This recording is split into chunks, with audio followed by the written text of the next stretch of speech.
اعوذ باللہ من الشیطان اللعین الرجیم بسم اللہ الرحمن الرحیم ان اللہ وملائکتہ یصلون علی النبی یا ایہا الذین آمنوا صلوا علیہ وسلموا تسلیما اللہم صل علی محمد وآل محمد۔ ایک دن رسول خدا صلی اللہ علیہ وآلہ وسلم اپنے چند اصحاب کے ساتھ تشریف فرما تھے۔ آپ نے دیکھا کہ ایک جوان مضبوط اور پھرتیلا آدمی صبح سے کام میں لگا ہوا ہے۔ آپ کے صحابہ نے اس پر اظہار افسوس کیا اور کہا کاش یہ شخص اپنی قوت و توانائی اور طاقت کو جوانی کو راہ خدا میں خرچ کرتا۔ حضرت صلی اللہ علیہ وسلم نے فرمایا ایسی بات نہ کرو، وہ کوشش میں لگا ہے تاکہ اپنے آپ کو دوسروں کے سامنے مانگنے کی ذلت سے بچا لے اور ان کا محتاج نہ رہے۔ اس شخص نے اپنے اس عمل سے راہ خدا میں قدم اٹھایا ہے۔ اگر اس کا مقصد اپنے ماں باپ یا بیوی بچوں کے اخراجات پورے کرنا ہوتا تو بھی اس کا یہ قدم راہ خدا میں اٹھتا۔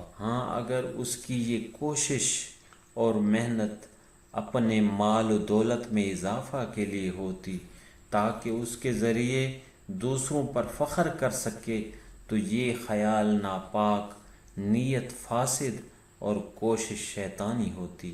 ایک دوسری روایت میں پیغمبر اسلام صلی اللہ علیہ وآلہ وسلم سے نقل ہے کہ آپ صلی اللہ علیہ وسلم نے فرمایا جو شخص حلال مال کمانے گھر سے نکلے اور اپنے والدین اور بیوی بچوں کے لیے محنت کرے تو وہ شخص ایسا ہی ہے جیسے اس نے راہ خدا میں قدم اٹھایا ہو، لیکن اگر کوئی صرف ذخیرہ اندوزی کے لیے محنت کرے تو اس نے شیطان کی راہ اختیار کی ہے۔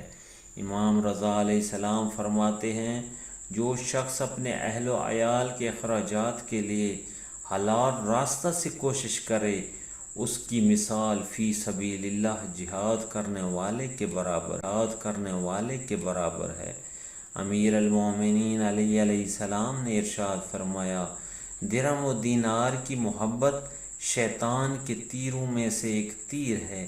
اسی طرح پیغمبر اسلام صلی اللہ علیہ وآلہ وسلم کا ارشاد پاک ہے جس شخص کے پاس مال زیادہ ہوگا اس کا حساب بھی سخت ہوگا، اور جس کے دوست یار زیادہ ہوں گے اس کے گرد شیطان بھی بہت زیادہ جمع ہوں گے۔